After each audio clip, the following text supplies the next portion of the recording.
My name is Youssef, and I was just 13 when everything in my life changed. Before that, I was just a normal boy growing up in a loving, faith-filled Muslim family.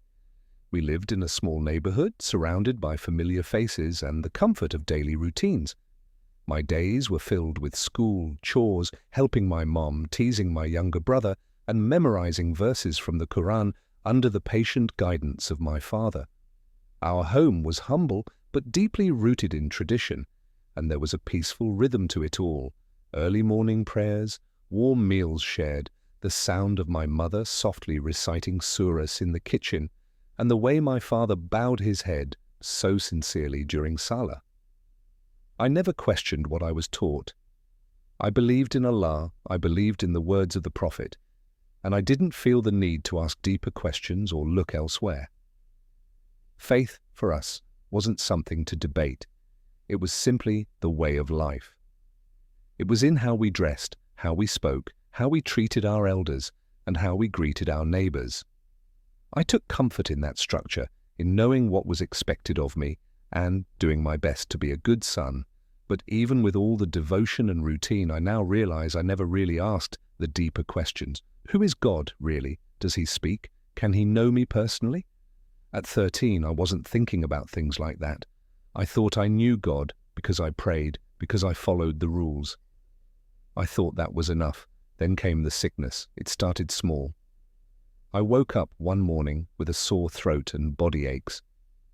My mother made me warm tea with lemon, telling me it would pass, but it didn't. The next day I had a fever, and soon after came the fatigue so heavy I could barely lift my head. My father called a doctor who said it was probably a virus and told me to rest for a few days.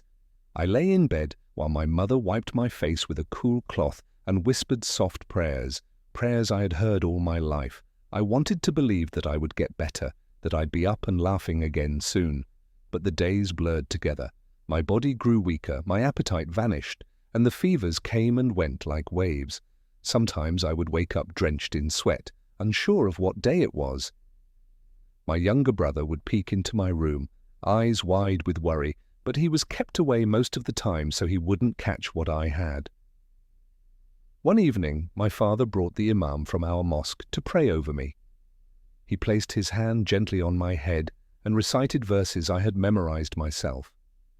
I found comfort in hearing them, even as my body continued to fail me. My parents tried everything, herbal remedies, prayers, more doctors, but nothing seemed to work. Then one night, everything changed. It was very late, and the house was silent, save for the occasional creak of wood or the distant barking of dogs outside. I was lying in bed, too tired to speak, too hot to be covered, but too cold without a blanket. I could hear my mother whispering near the doorway, her voice tight with worry and exhaustion. My father sat beside me, hands clasped in prayer, eyes closed. That's when I felt it. A heaviness in my chest, followed by an unexpected peace. My breathing slowed, my vision blurred. It wasn't painful or scary, just quiet, as if the world had turned down its volume, leaving me floating in the space between wakefulness and sleep. And then I slipped away. At first, I didn't realize it. I felt light, like a feather detached from everything. I looked down and saw my body lying motionless on the bed. My father was still holding my hand, unaware that I was no longer inside that fragile shell. My mother's sobs reached my ears, but they sounded distant, like echoes down a long hallway. I felt no fear, no panic, just stillness. It was the strangest feeling, watching the people I loved cry over me while I was standing right there, invisible, untouched. Then something began to pull me, gently, not forcefully, as if I were being drawn by light itself. I turned away from the scene in the bedroom and found myself surrounded by something I can't fully describe. There were no walls, no floors, but it wasn't empty either. It was full of peace, warmth, and something alive, something deeply good. I began to move, but not by walking, not by deciding. It was as though I was being gently pulled forward, drawn by an invisible current of light. I had no body, yet I existed. I had no voice, yet I could feel my thoughts and emotions clearly. And then, in the distance, I felt it, a presence. Not just something holy, but someone. I didn't know who it was, but it was like nothing I had ever known before. This presence made everything inside me go still, as if I was suddenly in the presence of truth, love, power, everything I had ever unknowingly searched for. My heart, if I still had one, knew something greater was coming, something real, beyond everything I had been taught. And that's where it all truly began. I had left my body, but I was still alive. At first, I didn't even realize what had happened. One moment, I was in that hospital room, surrounded by beeping machines and quiet voices. I remember the fluorescent lights above me, dim and flickering, the smell of antiseptic, and the tightness around my chest. I remember my father's hand holding mine, trembling. My mother was there too, though I couldn't see her, just hear her soft sobs from the far side of the room, whispering prayers, repeating God's names like a mantra. Her voice was the last thing I heard from this world. And then, silence. But not the kind of silence that feels lonely. This was different, deep, comforting, like being wrapped in a soft blanket. I felt weightless, free, for the first time in what felt like weeks. My body didn't hurt anymore. I wasn't hot, I wasn't cold, and I wasn't afraid. That's when I realized I wasn't lying in the hospital bed anymore. I was floating. I looked down, and what I saw didn't make sense at first. There was a boy in the bed, pale, still, eyes closed. The machines around him were flashing, the heart monitor beeping erratically. Nurses rushed in. A doctor was giving orders. My father had collapsed to his knees beside the bed, gripping the rail, trembling. My mother stood frozen in the corner, her face buried in her hands. It was me in the bed, my body. But I wasn't inside it anymore. I hovered near the ceiling, above it all, watching. I should have been scared, panicked, but I wasn't. Instead, I felt calm, not confused, not really. Somehow I just knew. I knew I was dead, or at least not alive in the way I had always understood life. But I was still me. I could think, I could feel. And I was very aware that something much bigger than a hospital room or a heartbeat was happening. Then I felt it again, the presence. It was faint at first, like a light just beginning to break on the horizon. Not a light you see with your eyes, but one you feel deep in your soul. It came from beyond the hospital, beyond the world itself. It felt like it was calling to me, not with words, but with something deeper. A pull, a drawing, a whisper inside me saying, "Come, you're safe now." Without moving, I began to move, not like flying, not like walking, more like being gently carried, as though invisible arms were cradling me. The hospital faded away, the voices, the crying, the alarms, all of it grew distant. I passed through something, though I can't explain what it was. One moment, I was watching doctors trying to revive me, and the next, I was somewhere else entirely. It wasn't Earth, but it wasn't frightening. It was quiet, bright, and soft. Everything around me glowed, though there was no sun or light source I could see. The light was the place itself. It shimmered in colors I couldn't name, like golden light, but not like any gold I had ever known. The air didn't feel like air. It felt like peace. And I wasn't alone. Though I couldn't see anyone yet, I felt it, the presence again. It was stronger now, closer, as if someone had been waiting for me. Watching me, not from a distance, but from within every moment I had ever lived. I knew I wasn't being judged or questioned, but welcomed, genuinely, lovingly welcomed. It was like memories started to resurface, not in the way my mind would recall them, but through my spirit. Moments I had forgotten came rushing back. Times I prayed not out of obligation, but because something deep inside me reached out for help. Times when I silently wondered, is there more? Even as a child, I had questions I never voiced. And now, in this space, I felt like every one of those questions had been heard. As I stood, or floated, or simply existed in this place, I realized something else. I wasn't afraid. I wasn't afraid to move forward, to meet whoever was waiting. Somehow, I knew the person drawing me closer already knew everything about me, my thoughts, my doubts, my beliefs, my efforts to be good, my failures, my kindness, my mistakes. He knew it all, and still he was calling me closer. I don't know how long I stayed there. Time didn't exist in this place. No ticking clocks, no changing light, just a constant presence of love and truth, growing stronger with every passing moment. Inside me, I could feel something shifting, like the walls I'd always built around my heart were beginning to dissolve. It was as if I was finally becoming who I was always meant to be. There was no shame here, no pretending, no masks, just pure, holy reality. And deep in that stillness, I knew someone was about to speak.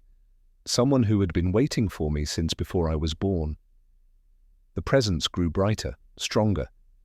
It wasn't just light anymore. It had weight, meaning, personality. It wasn't just a force. It was someone. And I knew, without anyone telling me, that I was about to meet the one who had called me to this place. I was still floating, or maybe standing. I couldn't feel the ground beneath me, but I felt anchored, stable, by something stronger than gravity. I wasn't cold, I wasn't scared, and I wasn't unsure. I knew this moment was going to change everything. Then, from within the light, a figure began to take shape. At first, it was hard to look at, not because it was terrifying, but because it was overwhelming. The light surrounding him didn't blind me, but it consumed me. It wasn't just light in the physical sense, it was love, power, holiness, all at once. I wanted to cry, to kneel, to run into it and never leave. And then I saw his face. He was a man, but not just any man. He radiated authority, but without arrogance, power, but without threat, love, without limit. When our eyes met, everything inside me froze, then melted. He didn't speak out loud, but I heard a voice deep inside my soul, more real than anything I had ever heard with my ears. He knew me completely. Every memory, every prayer, every question I had been too afraid to ask, every time I had doubted, every time I tried to be good but failed. And yet he looked at me with love, not pity, not tolerance, just love. "You are Youssef," he said, not out loud but inside me, like my name had been woven into the fabric of this space. "I've always known you." I felt my knees buckle, though I wasn't even sure I had knees anymore. I dropped, whether falling or kneeling, I couldn't say. I wasn't afraid of him, but I was overwhelmed. I had never felt so small, yet so safe, so exposed, yet so embraced. This was Jesus. I didn't need anyone to tell me. I didn't need to think about it. I just knew. And I couldn't explain how, because for most of my life I'd only known him by name, in passing. We didn't talk about him much, except as a prophet from long ago. We respected him, honored him, but not like this. No one told me that he would feel like this. I thought I knew God. I thought I understood prayer, faith, devotion. But in that moment I realized I had only scratched the surface. I had built my life on routines and reverence, but I had never known love like this, truth like this, presence like this. He walked toward me slowly, as if he knew how much I could handle at once. His hands were visible, real hands, strong and scarred. I didn't need to ask what the scars were from. Somehow I already knew. Everything I had ever heard about him came flooding back. The cross, the sacrifice, the stories. They hadn't prepared me for this. This wasn't just a story. This was real. "You have questions," he said. Not with his mouth, but deep within me, and in that moment I felt 1,000 questions flood my mind. Why am I here? Why me? Why now? What does this mean for everything I've believed, for everything my family believes? "I do," I whispered, and he nodded gently. "I will show you," he said softly. "But first you need to understand this. I love you. I always have." Those words hit me like a wave, simple, direct, pure. It wasn't a love that demanded anything. It wasn't a love that measured or weighed. It wasn't based on my knowledge, my behavior, or my religion. It was based on who he was. And somehow, I believed him. Standing there, I knew deep in my soul that I had been loved by him my entire life, even when I hadn't known his name, even when I hadn't spoken to him, even when I had prayed prayers to God without realizing he was listening all along. Not as someone distant, but as someone reaching toward me in ways I had never seen. I looked at him, my voice barely a whisper. "Why me? Why are you showing me this?" His answer was soft, but filled with deep meaning. "Because you've always wanted to know the truth, and because you are loved. Not because of what you've done, but because of who you are." I didn't know what to say. It felt like I was going to burst from the weight of it all. There were so many thoughts crashing through me, my parents, my upbringing, the things I had been taught, the prayers I had memorized, the fear I sometimes felt when I wondered if I was good enough. All of it was falling apart and being rebuilt at the same time.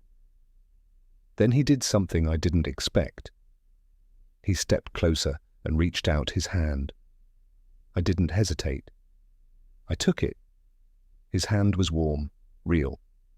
And as soon as our hands touched, images flashed before me, not dreams or visions, but living memories. I saw my own life, times when I was scared, when I was lonely, when I prayed and thought no one heard me. And in every scene, he had been there, every single time. He had never left me, even when I didn't know his name, even when I called out to God and didn't know who I was truly speaking to. He had been listening. My legs felt weak again, but he held me up. "You have questions," he said once more. "And you're not the only one. That's why I'm showing you this, so you can see, so you can share, so you can know me and help others know me too." I nodded slowly. My heart was racing, but not out of fear. It was from love. It was like 1,000 pieces of me were being pulled back together into something whole. He stepped back, still holding my gaze. "There's more I need to show you," he said.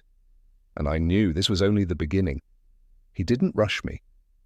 Jesus simply stood there, radiant and still, his eyes calm and full of knowing. There was no urgency in him, only a depth that told me he saw far more than I could ever imagine. And somehow, without a single word, I knew what was coming next. A review, a reflection, a journey through the life I thought I understood, but truly didn't. He gestured gently with his hand, and the light around us shifted. It deepened, stretched out, and began to shape itself into something, like a scene, as if the air itself were remembering. There I was, a boy, maybe 5 or 6, sitting cross-legged on a prayer mat in the corner of our home. I could hear the soft rhythm of my mother's voice praying in the other room, and my father seated at the table, reading quietly. I was mimicking the motions I had seen my parents do since I could remember, bowing down, rising, repeating the words I had been taught. Jesus whispered, not into my ears, but deep into my soul, "You were always trying to do the right thing." I felt it instantly. He wasn't mocking me, he wasn't judging me. There was no sarcasm in his voice, only love and truth, and that truth cut through me like a beam of light. I kept watching the scene, seeing my younger self praying, but distracted. I wasn't really thinking about God, I was thinking about how long the prayer would take, what I could do afterward, whether I remembered the words properly. I had thought I was being good. I had thought I was fulfilling my duty. And in a way I was, but I hadn't really known the one I was praying to. Not truly. I had done what I thought was right, but I never asked why it mattered. I never asked if there was more. The scene shifted. I was older now, maybe 10 or 11, sitting alone on my bed late at night, tears in my eyes. I had gotten into trouble at school that day, and I was overwhelmed with guilt and fear. I remembered that night so clearly. I whispered a quiet prayer, asking for forgiveness. I didn't know who was listening, and honestly, I didn't even believe my words had any real weight. But now, standing beside Jesus, I could feel it. That night, he had heard me. He had been there in the silence, in the stillness. Not distant, not indifferent, but present. "You were searching," he said softly, "even when you didn't realize it." My heart broke. I had always tried to be good, to make my parents proud, to be polite, helpful, responsible. But I never really knew why. I never knew who I was truly trying to please. It had always been about avoiding shame, checking boxes, fitting in with my family, my community, my idea of what faith looked like. Jesus showed me how I had missed something so vital. More scenes followed, times when I had helped an elderly neighbor carry groceries, times when I ignored a classmate being bullied because I didn't want to get involved, times when I lied about something small and silly and felt guilty for days without ever admitting it. He showed me my moments of kindness, but he also revealed the motives behind them. Sometimes I helped others because I genuinely cared, but other times it was because I wanted to feel better about myself or to be praised. He didn't condemn me for it, but he didn't let me look away either. One memory hit me hard. I had been walking home from school when I saw a homeless man sitting near a shop. He asked for food. I had money in my bag, enough to buy him something, but I kept walking. I told myself it wasn't my responsibility, that he was probably lying, that someone else would help him. I forgot about it by the time I got home. But now, standing in this place, that moment felt massive. Not because it was a crime, but because I had turned away from someone Jesus loved. "That was me," he said quietly. I gasped, and my knees buckled again. "Whatever you do to the least of these, you do to me." I remembered the scripture, but now it hit me like thunder. That moment hadn't been small. None of them had been. Every thought, every choice, every moment of kindness or indifference mattered. Eternity had noticed. I began to cry. Because I wasn't a bad kid, I had tried. I had been polite. I had obeyed. But I hadn't known him. I hadn't loved him. I hadn't listened when he whispered to my soul through conscience, through pain, through beauty. I had lived by rules, but not by relationship. "You never asked the deeper questions," he said gently. And he was right. I had learned what to believe, but I had never asked why. I had done what was expected, but never opened my heart wide enough to receive something unexpected. I had sought peace, but not truth. The images stopped. The light around us returned to that soft, warm glow. I stood silently, tears still on my face. I felt like I had been cracked open, not to be broken, but to be healed. Jesus reached out and gently wiped the tears from my cheek. "There is no shame in your search, Youssef," he said, "but you were made for more than rules. You were made for me." And in that moment I realized he hadn't shown me my life to condemn me. He had shown it to wake me up, to invite me into something deeper, something truer, a relationship that went beyond tradition, beyond fear, beyond duty. "I never knew," I whispered. "I never knew you were there the whole time." "But I was," he said, "and I still am." With those words, the space around us began to shift again. I sensed that he had more to show me, that my journey with him was far from over. And though I didn't know where we were going next, I no longer feared it, because now I knew him, and he knew me. When Jesus looked at me, I felt something break inside me, like a wall I never knew I had built suddenly crumbling away. His eyes didn't just look through me, they saw me. He looked into me, and what I saw in him wasn't judgment, it was love. Real, overwhelming love, not a love that waited for me to be perfect, not a love that demanded I say the right words or come from the right place. It was a love that had already chosen me, and I didn't know what to do with it. I had grown up believing in a God who watches, who listens, who commands. I had prayed 5 times a day, followed all the teachings I was taught, and respected everything my family believed. But this love, this grace, I hadn't known it. Not like this. Not like it could actually reach into my soul and touch every part of me without asking me to prove I was worthy first. I stood there, speechless, tears filling my eyes. I was just a boy a boy who didn't know how to respond to a love so deep, so pure, so undeserved. Jesus walked toward me, not quickly, not slowly, but with purpose. I didn't want to move. I didn't know if I should kneel, fall, run, or hide.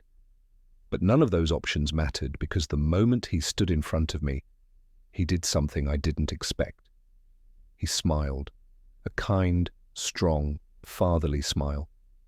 Then he said my name, Youssef. That sound shook me. It wasn't just that he knew my name, it was how he said it, like he had always known me, like he had watched every moment of my life and had been waiting for this one. I stammered, trying to ask who he was, but he already knew my question. I am the one who loves you, even when you didn't know me, he said. You've heard stories about me, but today I'm going to show you the truth. I wanted to respond, but I was so overwhelmed that all I could do was cry. It wasn't a sad cry. It was like everything inside me, every fear, every insecurity, every moment I had doubted if I mattered, was being poured out. Jesus reached out and placed his hand on my shoulder. The warmth of his touch went deeper than skin. It went straight into my heart.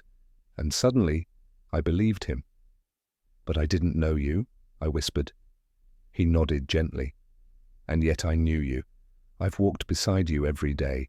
I've heard every prayer, every hope, even when you didn't use my name. I wanted to say that I wasn't good enough, that I hadn't earned this, that I came from a different background, followed a different path, and believed differently. But before I could say any of that, Jesus spoke again. This love is not something you earn, he said softly. It is a gift. Grace is a gift. You don't have to climb a ladder to reach me. I came down to reach you. That word, grace, hit me like a wave. I'd heard it before, maybe in a story or a video someone played once, but I'd never felt it until now. Grace wasn't just forgiveness. It was like being washed clean, like standing in front of someone who knew everything I'd ever done or thought and still wanted me. Still loved me. I began to understand. Love that demands perfection isn't love. Love that waits for you to come clean before it accepts you isn't love. But Jesus' love, his love ran toward me. It reached for me at my worst and covered me with his best. You don't have to perform for me, he said. You don't have to prove yourself. I chose you before you ever knew me. I fell to my knees, not because I was told to, but because there was nothing else I could do. The weight of that love was too much to carry standing up. Jesus didn't look at me with pity. He looked at me with joy. Joy as if I was the one he had been waiting to see. I asked him one last question, something simple but honest. Why me? His answer wasn't long, but it didn't need to be.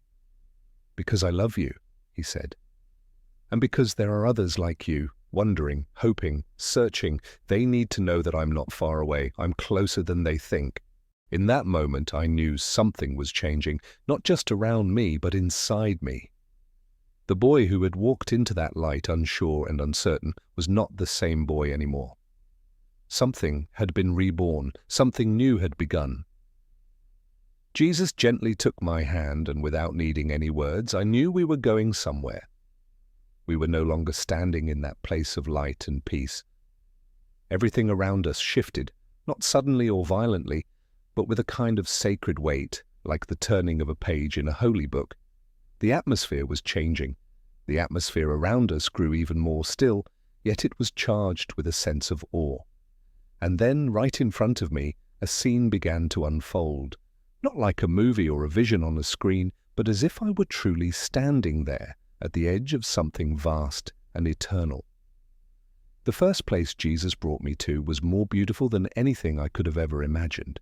I didn't have the words for it then, and even now I still struggle to describe it. Heaven wasn't just up or in the sky, it was alive. It breathed with joy, harmony, light, and love. Colors weren't just colors, they carried emotions, feelings that reached deep into my soul. Music filled the air, but it wasn't made by instruments. It was like creation itself was singing. It was the sound of belonging, of home. I saw people, real people, not floating figures or ghosts, but alive in a way I couldn't fully understand. They were laughing, embracing one another, and some were falling to their knees in praise. Their faces glowed, their eyes fixed on a light that radiated from the center of it all. That light was God, not a figure, not a throne, but pure, uncontainable presence, power, and love beyond what words could hold. Even from a distance, I could feel him, and I knew deep in my heart that he was the source of it all. He was the reason. He was everything. Jesus stood beside me as I watched in silence, and I noticed I was crying, but these weren't tears of sadness. They were tears of longing, as if something deep inside me had awakened. I didn't want to leave. I didn't want to blink. I could feel it, the fullness, the perfection, no fear, no shame, no pain, just wholeness, the kind of wholeness I didn't even know I was missing. Jesus spoke softly beside me. This is what I created you for. His words hit me at the very core of my being. Not just me, but everyone, every soul, every person I'd ever known. This was what we were made for, not just to survive, not just to follow rules or traditions, but to truly live in unity with God, in love, in freedom, in joy that never fades. I turned to him, ready to speak, but before I could, the scene began to shift again. The colors dimmed, the warmth faded, and a coldness set in. We were no longer in heaven. The light was now behind us, and we stood at the edge of something I wasn't prepared to see. I felt it before I even looked, the heaviness, the despair. Hope seemed to have been drained from the air. This place felt like a wound that never healed. This is what separation from me looks like, Jesus said, not with anger, but with sorrow in his voice. I had to look. And what I saw broke my heart. There were people again, real people, but they looked so different, not because of fire or torment as I had imagined, but because of the deep pain in their faces. Not physical pain, but something far deeper, a soul-deep emptiness, a sorrow that never ended. They weren't being punished by force. They were experiencing the consequences of something they had chosen, life without God, eternity without the one who is love. It wasn't that God had rejected them, it was that they had rejected him. Over and over again, through pride, apathy, distraction, excuses, denial, and comfort, they had turned away. And now they were left with the result of that choice, an existence without him. Some cried out, some looked lost, some were angry, but all of them shared the same look in their eyes, regret, deep, aching regret. I wanted to turn away, but I couldn't. Jesus stood beside me, his expression filled with grief. "This is not what I desire," he said. "I died so no one would end up here. But I will never force anyone to love me. I will never force anyone to choose me." That truth hit harder than anything else I had seen. Heaven and hell weren't just places, they were the end of a path. One path led to eternal union with God, the other to eternal separation. And every choice in life, every yes and every no, every moment of surrender or rejection was a step toward one of those two realities. I looked at Jesus, my voice trembling. "Do people know?" He looked at me with eyes full of compassion. "Some do, some don't, and many who do still walk away." "Why?" I asked. "Because they believe the lie," he answered. "They believe they have time. They think good is good enough. They think religion is enough. They think I'm just a name, not a savior." The weight of his words crushed me. I thought of my friends, my family, my teachers, even myself. How often we got caught up in the routine of religion, how easily we assumed we were fine because we prayed, because we followed the rules. But we never asked the deeper questions. I had obeyed the rules, followed tradition, and done what was expected, but now I saw it clearly. Heaven wasn't earned by good behavior. It was a gift given through relationship. And hell? It wasn't a punishment. It was the natural outcome when that relationship was refused. Jesus turned to me again. "I show you this, not to scare you," he said softly, "but to help you see. You must understand the reality of your soul, because this choice, this eternity, isn't far away, it's always closer than people think. I stood there trembling, not from fear but from the weight of truth. My soul and everyone's soul was created for something eternal. Every moment we live either draws us closer to God or takes us further away. And now that I had seen it, I could never unsee it. Then Jesus did something that stunned me. He wept. Not with loud sobs or dramatic displays, but with quiet tears running down his face. The Saviour of the world, crying for the world. "Too many are choosing separation," he whispered, "and I've already paid the price for them to come home." I couldn't speak, I couldn't move. I just stood there beside him, my heart breaking as I finally saw the depth of it all.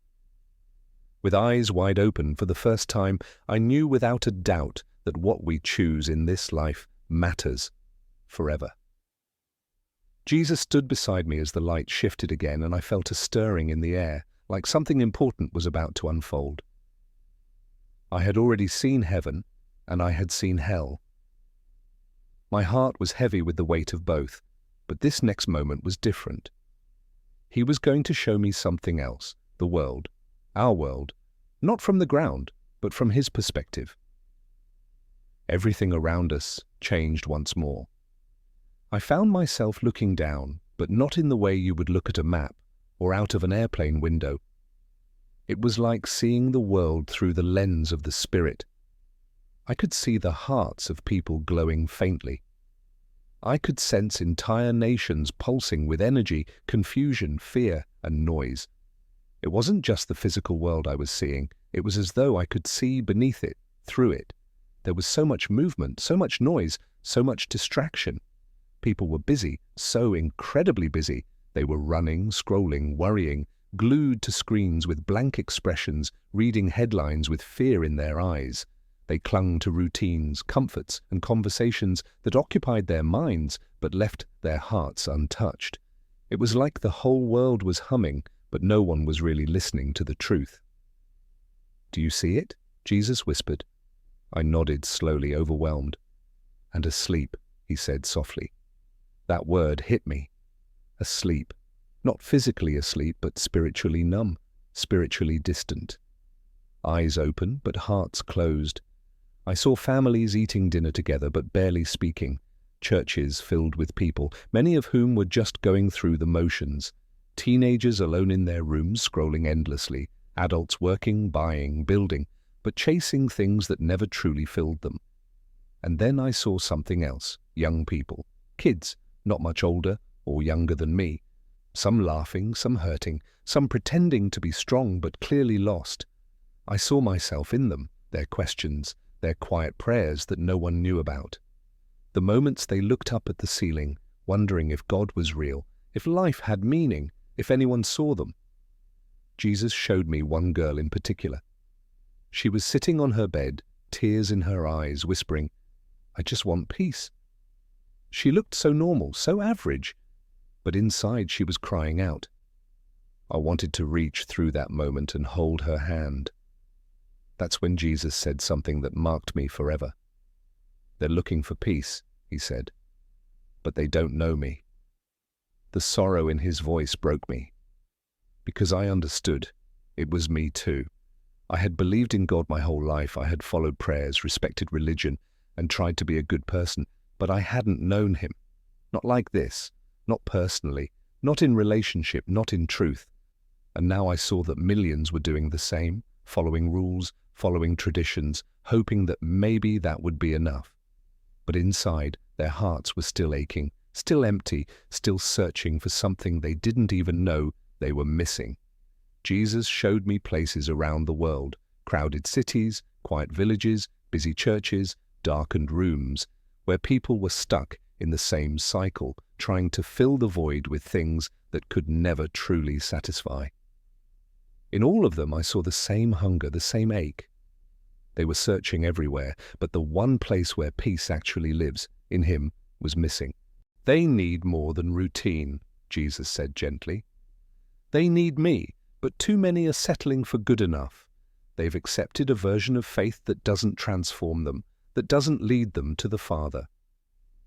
I watched as some clung to religion like it was a set of rules to follow, obeying outwardly but with hearts far away. Others had turned their backs completely, chasing after money, fame, or comfort. And still, a few, just a few, were truly seeking. Quietly, sincerely. They weren't perfect, but they were honest. I could see a soft glow around them. They were the ones Jesus was calling deeper. He turned to me then, looking directly into my eyes. "You see the sleep," he said, "but do you see the ones who are starting to stir?" I looked again, and this time I saw it. Scattered like candles in a dark room, people were waking up. Some were reading the Bible in secret.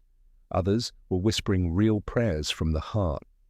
They were choosing to forgive, to love, to listen. It wasn't loud, it wasn't dramatic, but it was real, and it was spreading. "These are the ones who will carry my name," he said. "Not through fear, not through force, but through love, through truth, through surrender."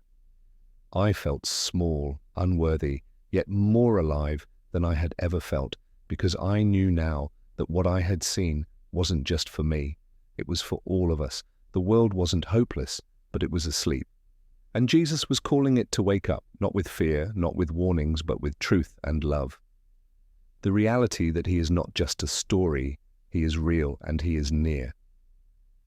He turned toward me again and said something I will never forget. "Youssef, the world doesn't need more noise, it needs light. Will you be one of my lights?" I couldn't speak. I just nodded, my heart pounding, my spirit wide open. The truth was clear now. The world is distracted. Religion alone isn't enough. Being good isn't enough. Even belief isn't enough without relationship. People need to know the real Jesus, the one who heals, who saves, who speaks, who walks beside us, who loves us, not for what we do, but for who we are. I looked back at the world one last time, and I knew I could never see it the same again. As the light began to dim and peace wrapped around me like a final embrace, I sensed something changing. Until then, everything had felt like a revelation, like I was stepping into something eternal. But now something in the atmosphere shifted. It wasn't frightening, it was purposeful. Jesus looked at me, and the same depth I felt when I first saw him filled the space again. But this time, his gaze was different. It carried the weight of a question, a calling, a direction. He spoke with the gentleness I had come to recognize, but also with authority. "Youssef, this is not your time to stay," he said. I didn't understand at first.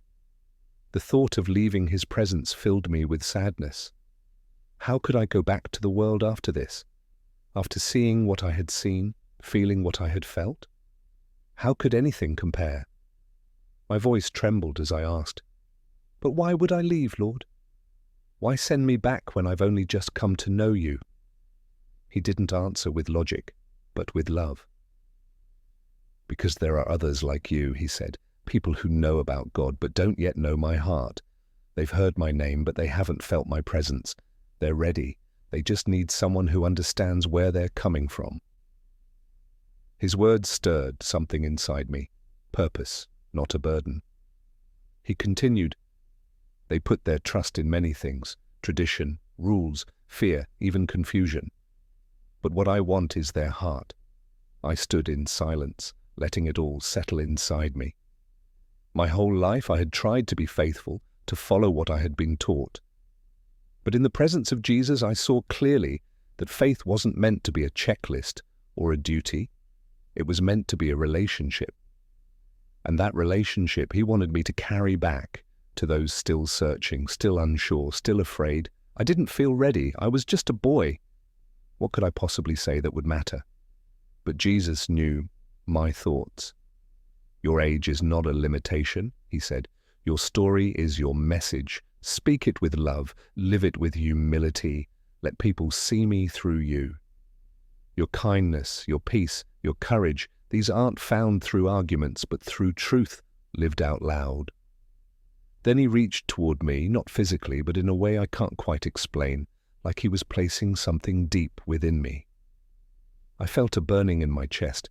It wasn't painful, just powerful. It was as if he was giving me something I would carry back with me, something that wasn't words, but a calling, a knowing that when the time came, I would know what to say and how to say it. I would speak, not to condemn, but to invite, to remind people they are not forgotten, that faith is more than rules, that love is real, and it has a name. Jesus spoke again, softly but firmly. Youssef, they need to know I'm real, not just through books or traditions, but through hearts that burn with truth. Yours can be one of them. The next moments felt like a blur. I felt the peace begin to lift, and the brilliance around me started to fade. I cried, not from fear, but because I already missed him. I didn't want to leave. I didn't want to return to the noise, the distractions, and the fear of the world. But I trusted him.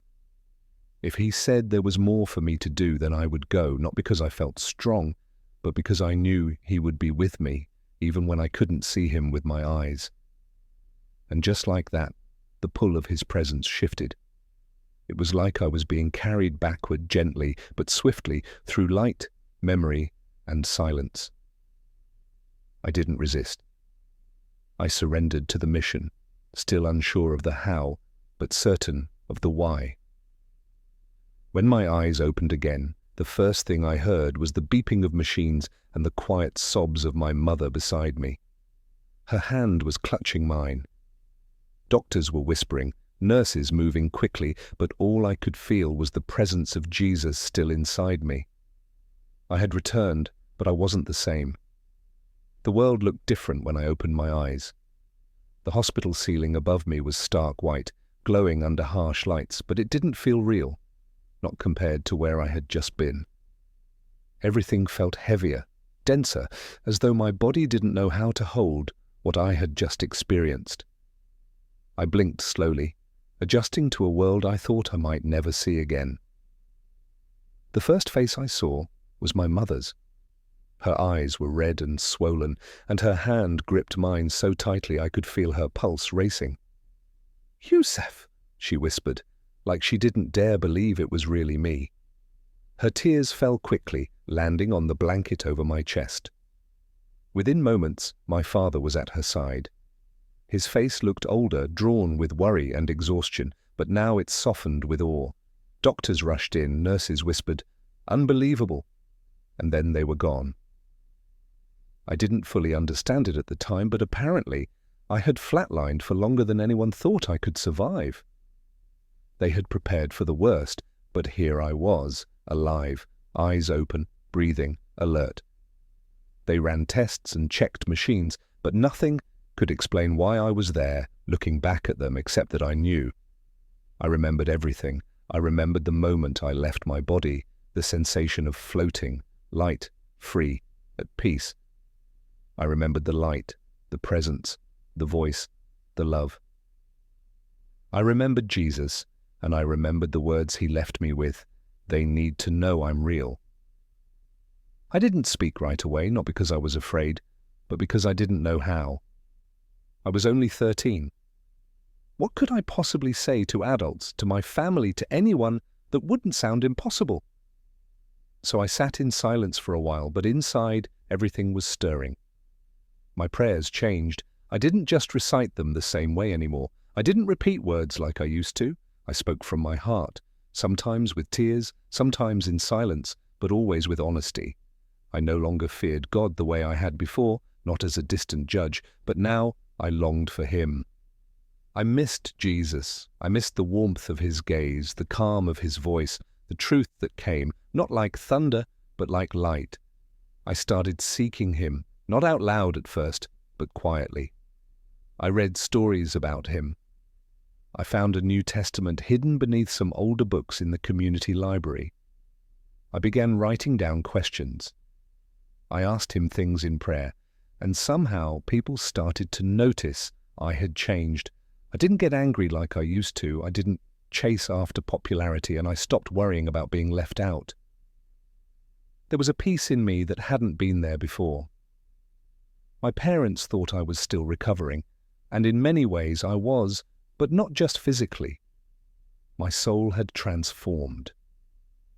Soon the questions came. My mom asked why I spent so much time staring out the window, and my dad wondered why I cried during prayer.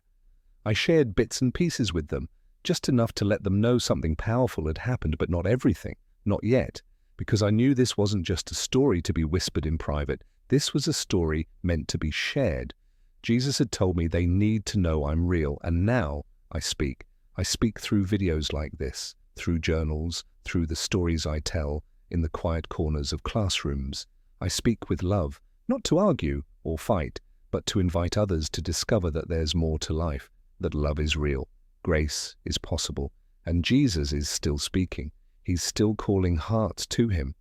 I was just a boy and I still am, but he chose me, not because I was perfect or ready, but because I was willing. I want to be faithful to the message he gave me. If he reached out to me in my weakness, in my silence, in my illness, then he can reach anyone